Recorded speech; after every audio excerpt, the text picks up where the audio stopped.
As we leave Tisha B'Av right now, we'll spend maybe a few days focusing on different minhagim that we have in Am Yisrael that commemorate the Bet Hamikdash, the loss of the commemorate and are meant for us to remind ourselves of the destruction of the Bet Hamikdash each and every day, independent of the time of year, whether it's Av or any other time of year. There are some things that the Chachamim instituted in our daily lives that are meant to remind us of the Churban, of the destruction of the Bet Hamikdash.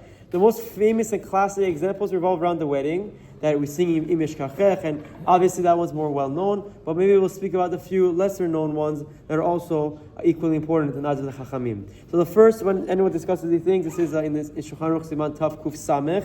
The Shulchan Aruch explains that since the Bet Hamikdash was destroyed, there's a halacha that to commemorate and remember the destruction of the Bet Hamikdash, anyone who builds a home must leave part of the home unfinished.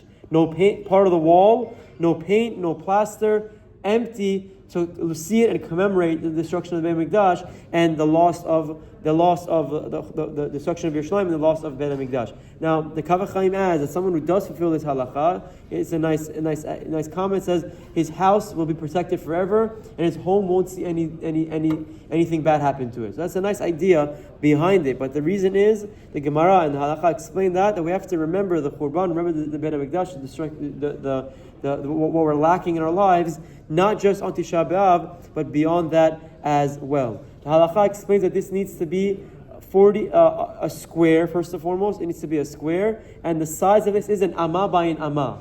The halacha dictates that the part of the wall that you leave unfinished is an amma by an amma, which we hold is around 48 centimeters by 48 centimeters.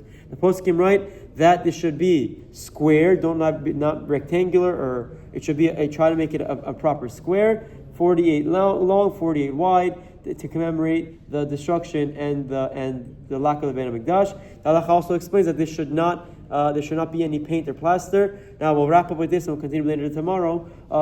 Unfortunately, we see many people who don't do this, let's say, and halakha tries to protect them, and the poskim try to suggest a reason why. Some poskim write that the Gemara is only referring to a different type of wall, but whenever there's sand and different mixtures mixed into the wall, then the wall is not obligated in such a leaving it blank to have an amma by an amma blank.